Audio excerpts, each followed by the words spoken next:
आइए मेरे दोस्तों, आपका स्वागत है हमारी यूट्यूब चैनल पर।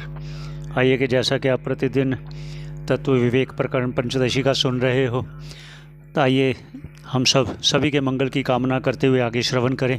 हम सभी मिलकर आइए सभी के मंगल की कामना करते हुए। अभेद अंश ज्यादा है, भेद अंश कम है शरीर को लेकर भी, और पृथ्वीत्वेन अथवा पंचभूतत्वेन लेकर तो सब एक हो जाएगा। तो इसलिए बता रहे हैं, टीका में देखिए, ततेति यथा जागरे, इतना अध्याहार कर दिया क्योंकि तथा है ना कार्य श्लोक में, यत ततोर नित्य संबंध, तो इसलिए यतः बोल तो एन प्रकारेण, जागरे है बोल तो जागृत अवस्थायाम। अजय भी जागृत है क्या, सोए? अब उसको छोड़ दीजिए, अभी जागृत है कि जागृत स्वप्न है? स्वप्न तो नहीं है ना कोई, जागृत स्वप्न भी होता है नहीं जानते? जगह तो है, बैठ के मनोराज्य में उड़ान भरते, बस यहाँ बैठे हैं, चिंतन कहाँ चल रहे है, जागृत स्वप्न है, कहाँ से कर रहे? अरे भेद करने के लिए कुछ ना कुछ वह लक्षण होना चाहिए। किम निमित्त का, किम भेद व्यवहार, किम निमित्त, अगर किस निमित्त को लेकर आप भेद कर रहे जागृत स्वप्न करके, ये प्रश्न हो गया। इति आशंक्य, ऐसा आशंका कर रहे कौन? पूर्व पक्ष। उत्तर दे रहे आहा, ये शंका तो कारिका में भी आप सुने, बस वही यहाँ भी वही। तो उत्तर है वहां से आगे, अत्र कारिका में है ना, अत्र वेद्यम तो स्थिरम जागरे, अत्र वेद्यम तो न स्थिरम जागरे स्थिरम, बस यही भेद है बस दोनों में। बस व्यावहारिक सत्ता और प्रातिभाषिक सत्ता में इतना ही भेद है। जो केवल अविद्या का कार्य है ये व्यावहारिक सत्ता, दोष साकृत अविद्या का कार्य है ये प्रातिभाषिक है, बस इतना अंतर। ठीक है, स्वप्न में कौन सा दोष है? निद्रा आदि दोष हो गया। सीपी में चांदी देख रहे, वहां कौन सा दोष है?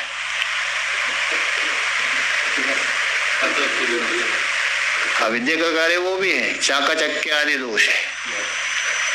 चाकाचक्य आदि दोष सहकृत अविद्या का कार्य होने से वो प्रातिभाषिक है। रस्सी में सर्प देख रहे, वो लंबा या मानत्व आदि जो दोष है, इसलिए दोष सहकृत अविद्या कार्य होता है, वो प्रातिभाषिक माना जाता है। केवल अविद्या का कार्य है ये व्यावहारिक। तो कहने का मतलब केवल अविद्या कार्य है वो स्थायी है, और दोष सहकृत अविद्या कार्य है अस्थायी। स्थायी मतलब नित्य नहीं लेना, अपेक्षाकृत। तो इसलिए बोले स्थायी कौन? जागरे परिदृश्यमानं वस्तु जातम स्थायी, क्यों? कालांतरे भी दृष्टुम योग्यत्वाद, आज आपने देखा वो कल भी परसों भी कुछ समय तक देख सकते, किंतु स्वप्न का पदार्थ नहीं देख सकते। कालांतरे भी बोल तो अन्य काल में भी, उसमें भी दृष्टुम योग्यत्वाद, देखने में योग्यता है, किसमें? जागर। अतः पूर्व पक्षी ने आक्षेप किया था ना, प्रमेय और प्रमा, जागृत का प्रमेय, जागृत का प्रमा, स्वप्न का प्रमेय, स्वप्न का प्रमा, दोनों में समानता है। जागृत का प्रमेय भिन्न भिन्न है, स्वप्न का प्रमेय मतलब विषय लेना, जागृत का प्रमेय भी भिन्न है, स्वप्न का प्रमेय भिन्न है। जागृत का प्रमा एक है, स्वप्न का प्रमा भी क्या है? तो भेद क्यों है ये पूछा था, उसका उत्तर हो गया। बस भेद इतना ही पूर्व पक्षी जी। हाँ हाँ,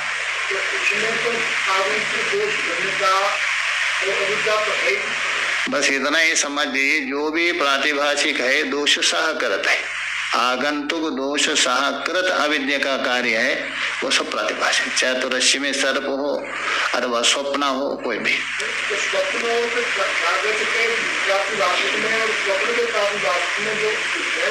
हाँ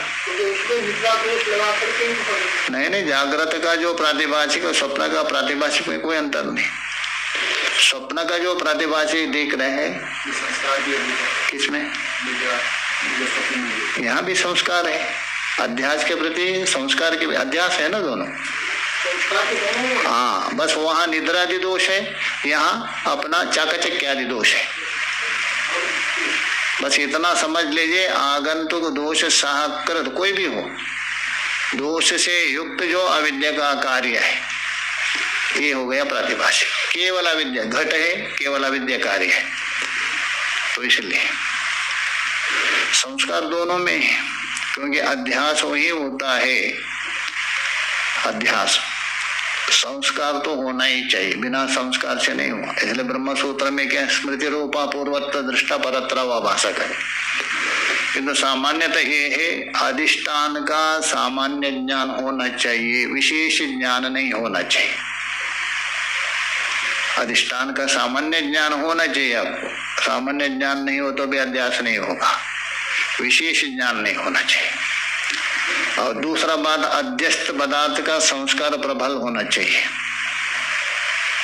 अध्यास पदार्थ है ना, उसका संस्कार भी होना चाहिए, नहीं तो नहीं होगा, तभी जाके होता है अध्यास माना जाता। अधिष्ठान का आपको विशेष अंश का ज्ञान हो गया, अध्यास नहीं होगा। अध्यक्ष पदार्थ का संस्कार ना हो तभी भी अध्यास नहीं होता है, संस्कार तो है ही है।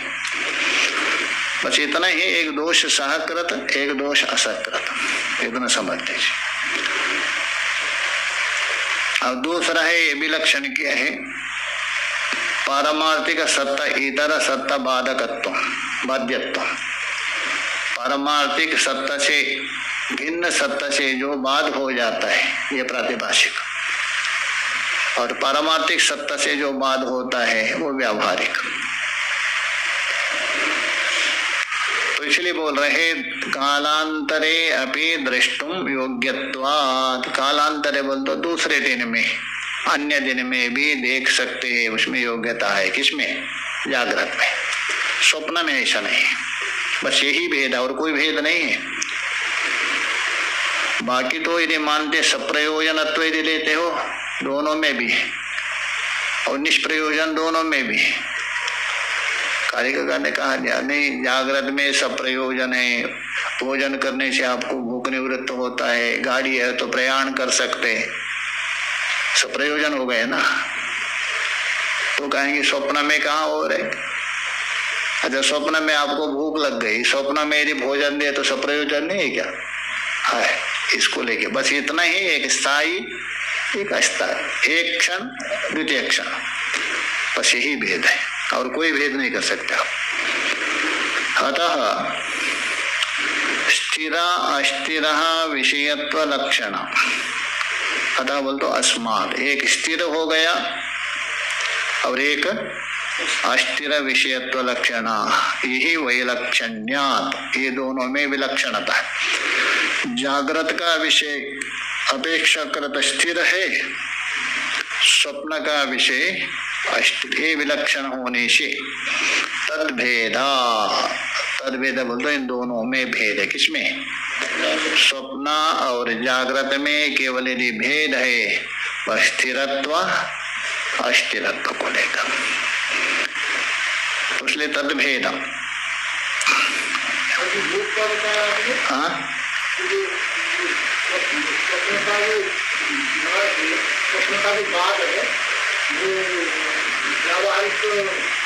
मतलब प्रातिभाषिक कहते हैं पारमार्थिक इतर सत्ता, पारमार्थिक से भिन्न सत्य से जो बाध होता है वो प्रातिभाषिक है, और पारमार्थिक सत्ता से जो बाध होता है वो व्यावहारिक है। तो इसलिए बता रहे वैलक्षण्या तद्भेद, तद बोल तो तेषाम, उनमें भेद है। किसमें? जागृत और स्वप्न। तद्भेद तयो स्वप्न जागरयोर भेद, तद्भेद का अर्थ कर रहे हैं, दो है ना। तद्भेद बोल तो तयो, तयो बोल तो स्वप्न जागरयोर भेद। स्वप्न और जागृत में यदि भेद है, किसको लेके? स्थिरत्व अस्थिर, इतने को लेके इत्यर्थ। ननु पूरा पक्षी स्वप्न जागरयोर भेदश्चेत। अच्छा, ये तो बात आपने स्वीकार किया, चाहे तो स्थायी हो अस्थायी हो, उसको लेके भेद तो स्वीकार किया ना। इसमें स्वप्न और जागृत। अच्छा, स्वप्न और जागृत में यदि भेद है तो स्वप्न ज्ञान और जागृत ज्ञान में भेद होना चाहिए। ये पूर्व पक्ष, पूर्व पक्ष को ये पता नहीं, समाधान तो पीछे किया था। घट और पट में भेद है क्या? नहीं, जागृत में, किंतु ज्ञान भेद नहीं। तो भूल करके अभी अवस्था को लेकर प्रश्न कर रहा है। स्वप्न जागरयोर भेद चेत, अरे सिद्धांति जी, स्वप्न और जागृत में भेद तो आपने मान लिया स्थिर और अस्थिर को लेकर। तत्संविदोर अभी भेद स्यात्, तद बोल तो तयो, इन दोनों का ज्ञान में भी क्या होना चाहिए? भेद होना चाहिए। इति आशंक्या, ऐसा आशंका करके उत्तर दे रहे। अरे पूर्व पक्षी जी, आप इतने भी मूर्ख नहीं है, पढ़े लिखे होंगे, थोड़े कुछ विचार करो। अभी अभी आपको समझा क्या है, जागृत में घटपट आदि भिन्न है किंतु ज्ञान एक है। वैसा ही स्वप्न और जागृत में स्थिर और अस्थिर लेके भेद भले ही हो, किंतु ज्ञान में ऐसा नहीं, ज्ञान में कोई भेद नहीं। तयोरिति एक रूपेति, तयो बोल तो संविद एक रूप, ज्ञान क्या है? एक। तो यहाँ तयो है, ये पंचमी है, षष्ठी अर्थ में हेतु गर्भ विशेष है, तो षष्ठी है पंचमी अर्थ में, हेतु गर्भ विशेष है, अर्थात हेतु बड़ा है उसके अंदर। हेतु है गर्भ में जिसका, अर्थात हेतुवाचक है। तो तयो हो बोल तो एक रूप है, हेतु गर्भ विशेषण, हेतु है जिसके गर्भ में, ऐसा विशेषण है। तो कहने का मतलब है ये जो संवित है वो क्या है? एक रूप है, उसमें कोई भेद नहीं, उसमें भेद सिद्ध नहीं कर। इसलिए बता रहे एक रूपेति तयो एक रूप, ये है हेतु गर्भ विशेषण। हेतु है गर्भ में जिसका, अर्थात हेतु बड़ा है एकत्व सिद्ध करने के लिए वह, तो ये विशेष है। आगे के विचार हम आगे करें कल अष्टमी है ना। ओम पूर्णमदः पूर्णमिदं पूर्णात् पूर्णमुदच्यते पूर्णस्य पूर्णमादाय पूर्णमेवावशिष्यते। ओम शांति शांति। मेरे प्यारे दोस्तों, आपका बहुत बहुत धन्यवाद श्रवण करने का। सभी के मंगल की कामना करते हुए यहीं विश्राम देते हैं, पुनः भेंट होगी। सभी के मंगल की कामना करते हैं पुनः पुनः। धन्यवाद श्रवण करने का।